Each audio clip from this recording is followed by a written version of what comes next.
ఇంత కష్టపడాలా? సింపుల్‌గా ఒక క్వెషన్ అడుగుతాను లేమన్ నాలెడ్జ్‌గా. ఇంత చేసే బదులు డాక్టర్ గారు నాకొక నిద్ర మాత్ర రాయొచ్చు గదా! అని అడుగుతారు గదా! సో, చాలా మంది. ఎందుకు? అది ఎందుకు? ఇది ఎందుకు? దీని ప్రాముఖ్యత ఏంటి? అన్నది చెప్తారా?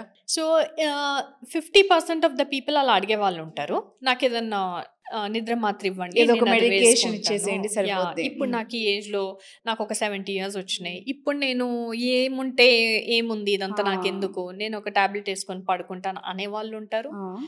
చాలా మంది టాబ్లెట్స్ అవసరం ఉండి కూడా హ్మ్. నాకు నిద్ర మాత్రలు వద్దండి. నాకు కరెక్ట్ డయాగ్నోసిస్ కావాలి. ఎందుకనంటే దీనికి సైడ్ ఎఫెక్ట్స్ ఉంటాయంట కదా! అవునవును. సో, ఆ అవేర్‌నెస్ కూడా పీపుల్‌కి ఉంది. సో, చాలా మంది నిద్ర మాత్రలు లేకుండా ఏదన్నా వేరే ట్రీట్మెంట్ ఉంటే ఇవ్వండి అని యెస్. అడిగే యెస్. వాళ్ళు కూడా ఉంటారు. యెస్.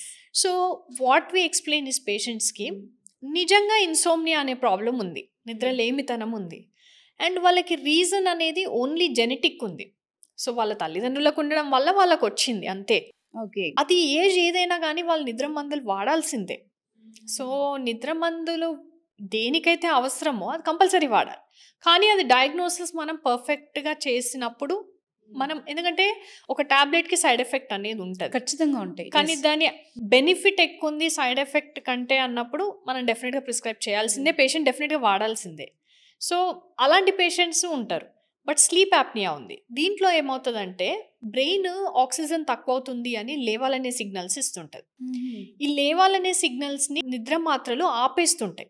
యాక్చువల్లీ లేవాలనే సిగ్నల్ ఎందుకు ఇస్తుంది? స్లీప్ డిస్టర్బ్ అయినా గానీ ఆక్సిజన్ తక్కువైతుంది అందుకని లే అని చెప్పి బ్రెయిన్ ఓహ్! చెప్తుంది. ఓకే. ఓకే. సో, దాన్ని మనం స్టాప్ చేస్తే ఆ! పేషెంట్‌కి మనం బెనిఫిట్ చేసినట్టు కాదు. ఇంకా హార్మ్ చేసినోళ్ళం అయితాం. కరెక్ట్.